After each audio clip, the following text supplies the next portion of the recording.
My process for beginning a new painting often starts by recording observations made in the landscape.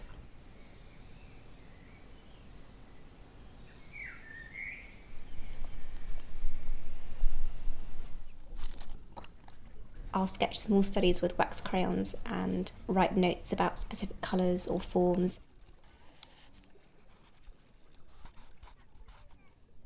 I end up with sketchbooks full of raw and instinctive records of the landscape, and so when I get back to the studio, I'll reflect on these and allow them to inform the next body of paintings.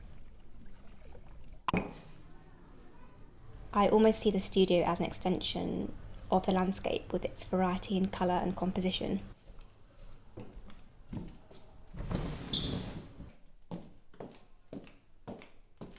Objects from other makers sit among jugs of flowers and quotes scribbled on paper stuck to the wall and journals, alongside postcards from exhibitions.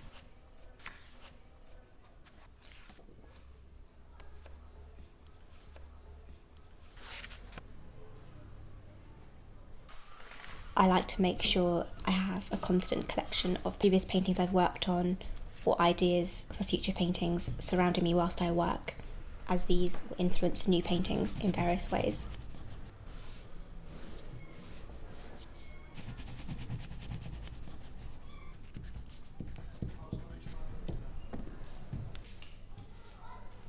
Simply being and living in the landscape, as well as seeing it in a painterly way, allows myself to form a more deep-rooted connection to its character and become more in tune with its ebbs and flows and cycles of movement, which I later draw on in my work.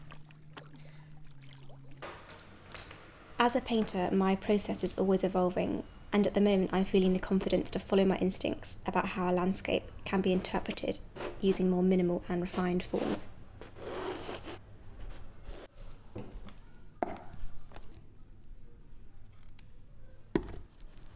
I'm not trying to accurately depict every scene of a landscape, rather looking to translate an emotional response to a landscape by distilling down its raw forms of colour and shape.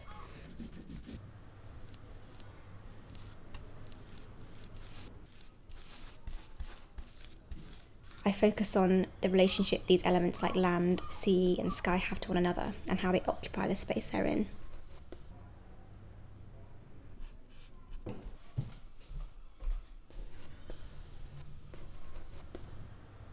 I'm fascinated by the point at which two colours meet on the canvas, how they can be harmonious or disruptive, whether there's space or fusion, and how all of that can influence the feeling a painting has.